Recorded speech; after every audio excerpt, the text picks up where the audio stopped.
Hello and welcome to my YouTube channel Petro Intelligence. My name is Shahid Khan and I am a chemical engineer. Today we will discuss draw-off nozzle hydraulics and nozzle cavitation due to lack of hydrostatic head.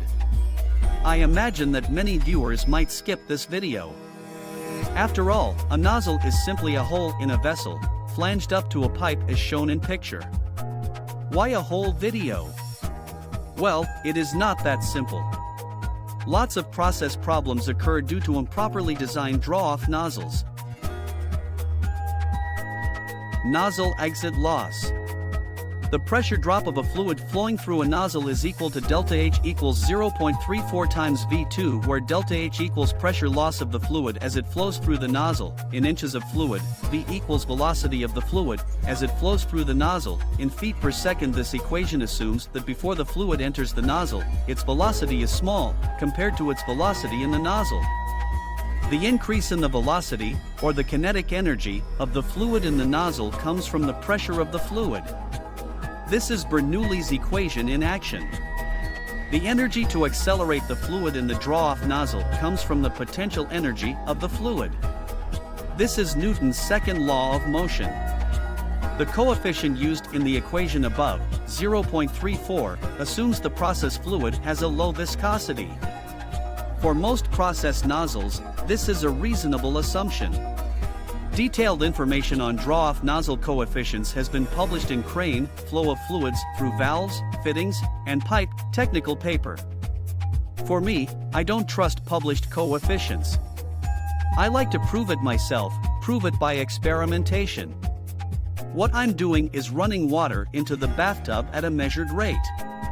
I wait for the water to drain out until an equilibrium height is established. I have to get the height, dH, high enough to suppress vortexing. Then, using the diameter of the drain, I calculate the velocity, v, of the water flowing out the drain. I can then calculate the coefficient, 0.34. Let's take a close look at the use of the term delta H. This picture shows a bucket with a hole punched in its side. The velocity of the water as it escapes from the hole is v in the preceding equation. The height of water in the bucket above the center of the hole is delta H. If we replace the water in the bucket with gasoline, which has a lower density, the same hole velocity would occur with the same height of fluid.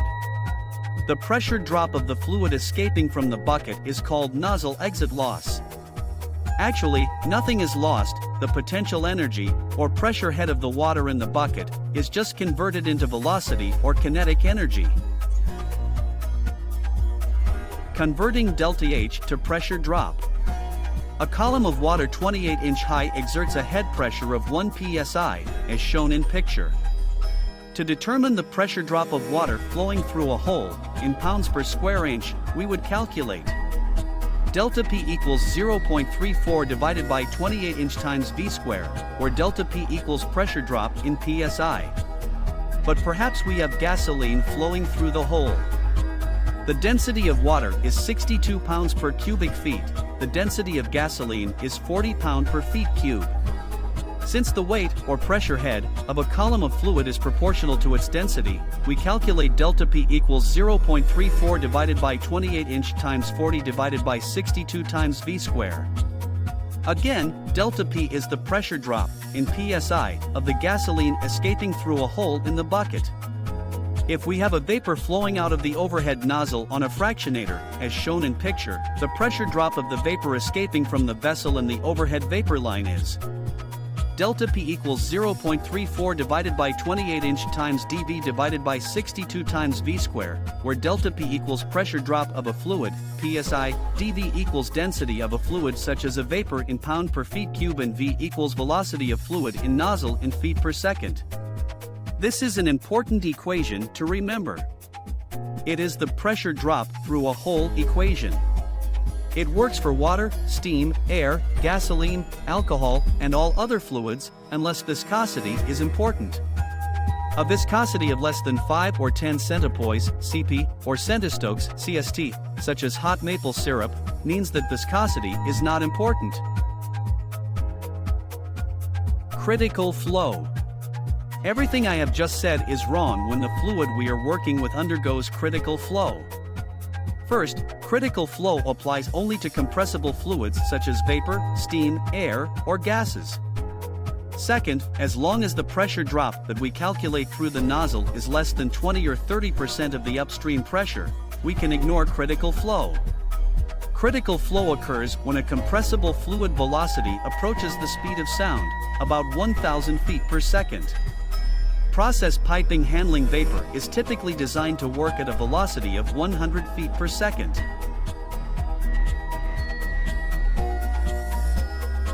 Nozzle limitations. This picture is an exact representation of my bathtub. When my tub has a water level of 28 inch, the pressure right above the drain, at P1, is 1 psi. Having bathed, I now pull the plug. I also start the water running into the tub, to keep the water level at 28 inches. The velocity of water flowing from the tub through the drain is 20 feet per second. The pressure drop, in psi, of the water as it escapes from the tub, is delta P equals 0.34 divided by 28 inch times 20 square equals 5 psi. The pressure at P1 is now the 1 psi static head minus the 5 psi nozzle exit loss or negative 4 psig, or positive 10.7 psia.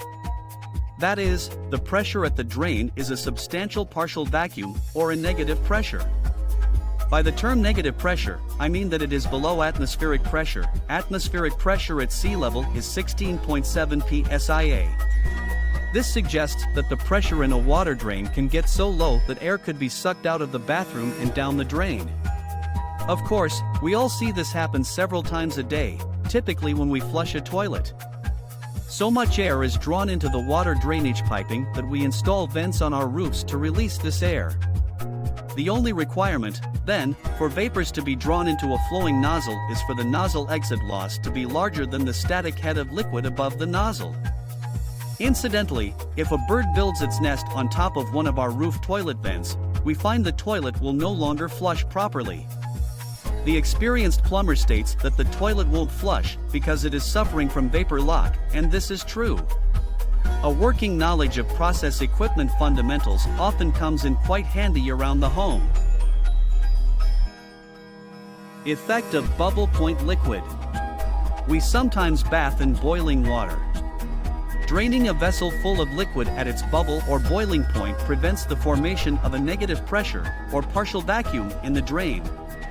As soon as the vacuum begins to form, the liquid will begin to generate vapor. This vapor would tend to restrict the flow of liquid as it exits the drain, and thus reduce its flow rate. As the velocity of the liquid flowing into the drain decreases, the pressure of the liquid at the inlet to the drain will increase. This increase in pressure will be just sufficient to suppress vaporization of the liquid in the drain, that is, the liquid velocity will be reduced just enough to cause sufficient increase in pressure to prevent the liquid boiling. This picture illustrates the side draw-off of a fractionator. The liquid at point A is at its bubble or boiling point. We can be quite sure that this is true, because the liquid and vapor are in intimate contact at the vapor-liquid interface. We say that the vapor is at its dew point, and that the liquid is at its bubble point. But how about the liquid at point B? Is this liquid also at its boiling or bubble point?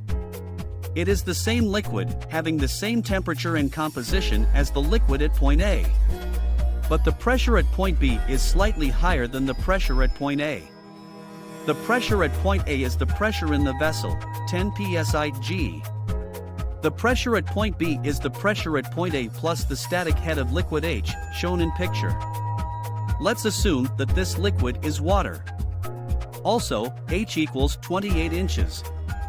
Then the pressure at point B is 10 psi-G plus 28 inch divided by 28 inch H2O divided by psi-G equals 11 psi-G. The boiling point of water at 10 psi-G is about 240 degrees Fahrenheit. This means that the temperature in the entire water draw-off sump is 240 degrees Fahrenheit. But the pressure at point B is 1 psi above the water's bubble or boiling point. We say, then, that the water at point B is subcooled by an equivalent of 28 inch of liquid, or 1 psi. But how about the pressure at point D? The liquid at both points B and D has the following in common. Same elevation. Same fluid temperature. Same fluid composition. If liquid is flowing through the nozzle, as shown in picture at, say, 9 feet per second, the pressure at point D will be lower than that at point B. Assuming the velocity in the draw-off sump to be close to zero, we can calculate the pressure at point D as follows. Head loss due to increased velocity is equal to 0.34 times 92 equals 28 inch of water. As 28 inch of water equals 1 psi of head pressure, the head loss due to increased velocity at the nozzle exit equals 1 psi. Thus, the pressure at point D will then be 11 psi g minus 1 psi, that is, 10 psi g. Cavitation. For practice, calculate the pressure at point D assuming that the nozzle exit velocity is 10 feet per second. If you calculated 9.8 psig, you are likely wrong. You see, the water will start to flash to steam if it falls below its boiling point pressure. The boiling point pressure of water at 240 degrees Fahrenheit is 10 psig. As steam is evolved at a lower pressure, the large volume of vapor chokes off the flow in the draw-off nozzle. The flow of water slows down. As the velocity of the water decreases, its pressure increases. The pressure will increase to 10 psig, that is, the boiling point pressure of water at 240 degrees Fahrenheit. At this pressure, the vaporization of the liquid in the draw-off nozzle is zero. In summary, the lowest pressure that can be reached at point D in picture. 16.6 is the pressure at point A.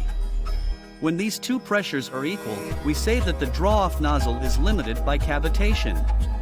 If we were to lower the pressure downstream of point D, say, by opening a control valve, the increase in flow would be zero. Vortex breakers in draw-off nozzles. The coefficient for nozzle exit loss of 0.34, shown before, assumes that there is no vortex breaker in the nozzle. Vortex breakers are certainly required if nozzle exit velocities exceed 4 feet per second. Vortex breakers are usually not needed if velocities in the draw-off nozzle are less than 2 feet per second. As most such nozzles are designed at less than 2 feet per second, in general vortex breakers are not needed in most applications. However, many process plants have vortex breakers in all draw-off nozzles as part of their standard spec. This is bad for two reasons. Vortex breakers create turbulence, reduce the open area of nozzles, and thus lead to premature nozzle cavitation limits. Much more importantly, vortex breakers trap rags, gloves, and other trash left in towers during construction or turnarounds. If a draw-off nozzle is equipped with both a downcomber seal pan and a draw-off box, then the draw-off nozzle is difficult, and oftentimes impossible, to inspect. Installing a vortex breaker that is not needed due to low draw-off velocities is just looking for trouble, without any justification. If you note a trace of bitterness pertaining to the overzealous use of vortex breakers, it is not without reason. The use of a totally unneeded vortex breaker in the bottom of a 90,000 BSD vacuum tower in one refinery cost the new owners of the plant many millions of dollars in lost gas oil production. If you must use a vortex breaker, please consult Norman P. Lieberman book, Process Design for Reliable Operations, to see how one can design a draw-off sump to prevent the vortex breaker from fouling. External restrictions. This picture shows two almost identical draw-off arrangements. The only difference is the elevation of the control valve in the draw-off line. Control valve A is at the same elevation as the draw-off nozzle. The pressure drop across the control valve is 2 psi, or 56 inch of water. Let's assume that the increase in velocity through the draw-off nozzle is small, and hence the nozzle exit loss is zero. The frictional loss through the piping and nozzle is zero. Even after we have made these two unlikely assumptions, the height of hot water in the draw-off sump must still be 56 inch above the center line of the draw-off nozzle. If not, the water would begin flashing to steam as it experienced a pressure drop of 2 psi flowing across the control valve. The evolved steam would then choke the water flow, reducing the pressure drop across the control valve until the pressure drop equaled the depth, or head, of water in the draw-off sump. Control valve B in picture is located 56 inches below the draw-off nozzle. The pressure drop across the valve is still 2 psi, or 56 inch of water. Again, we will neglect nozzle exit loss and friction loss. But in this case, the height of water in the draw-off sump may be 0. Why? Referring to picture, the pressure head of water above control valve B is an extra 2 psi, or 56 inches of water. Thus, even if control valve B loses 2 psi of pressure, the water will not flash to steam. And this is true even when the sump is almost empty.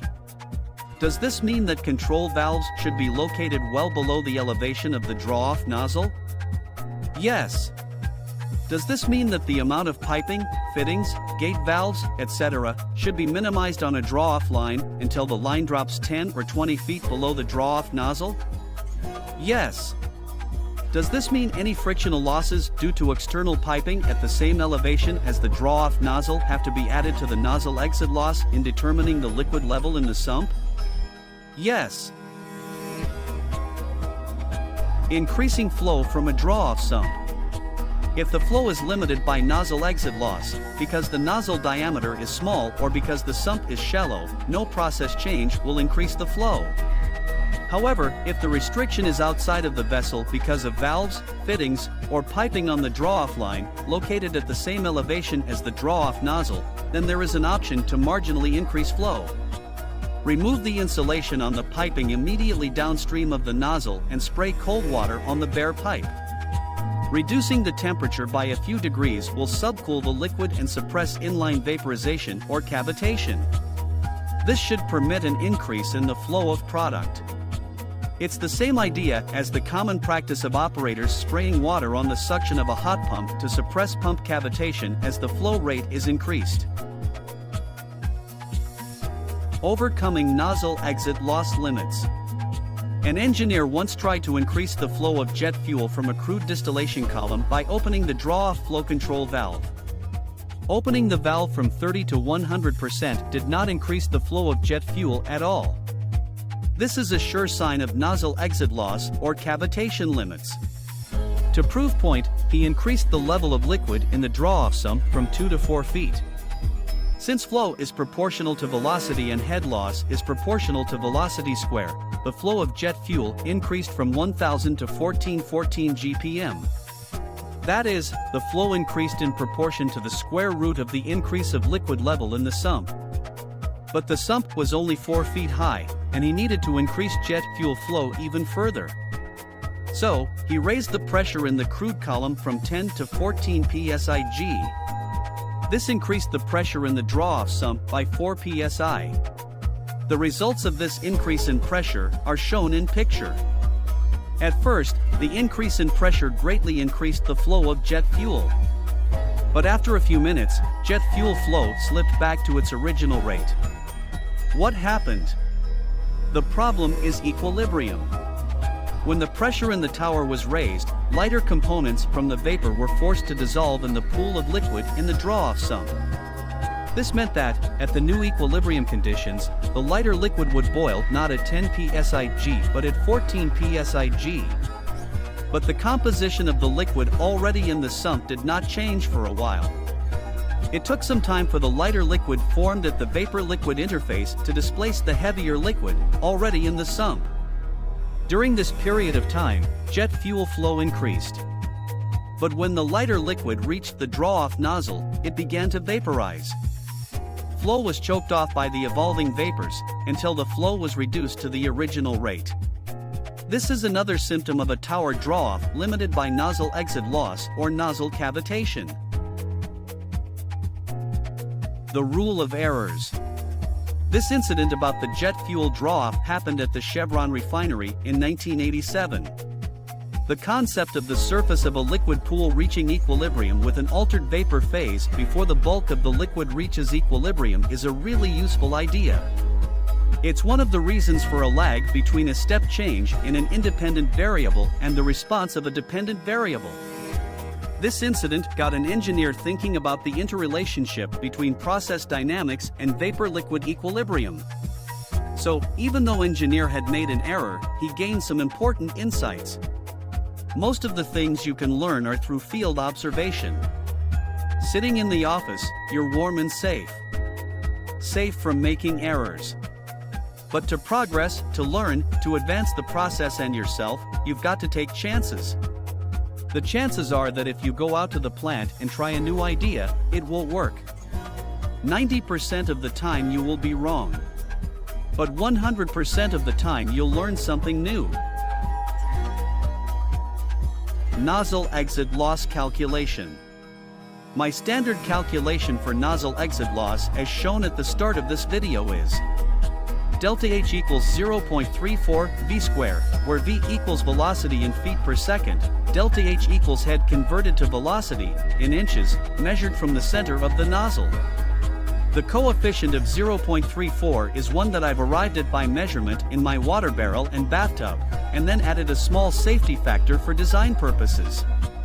The actual theoretical calculation for converting head to acceleration.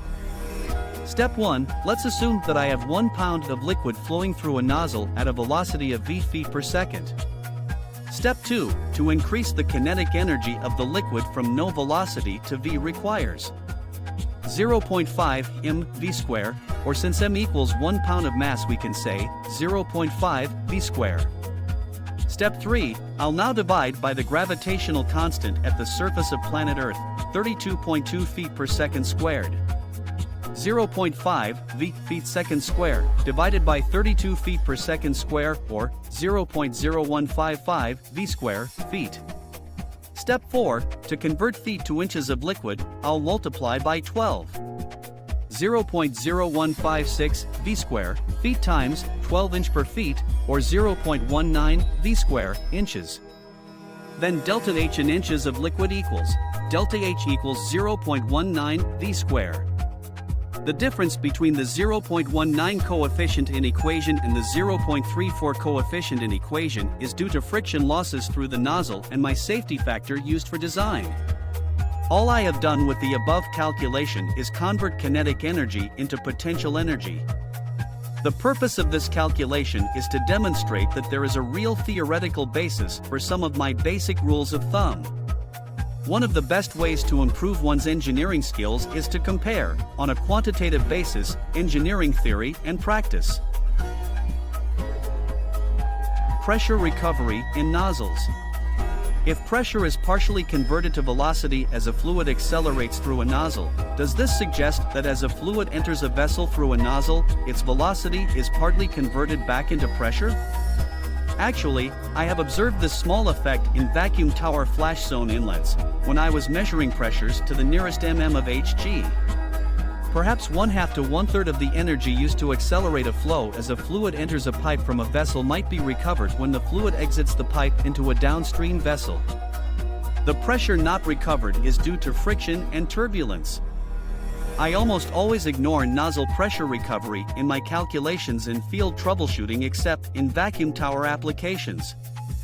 That's all, gentlemen. If you like my video, please follow my YouTube channel Petro Intelligence for more videos. Good day and good luck.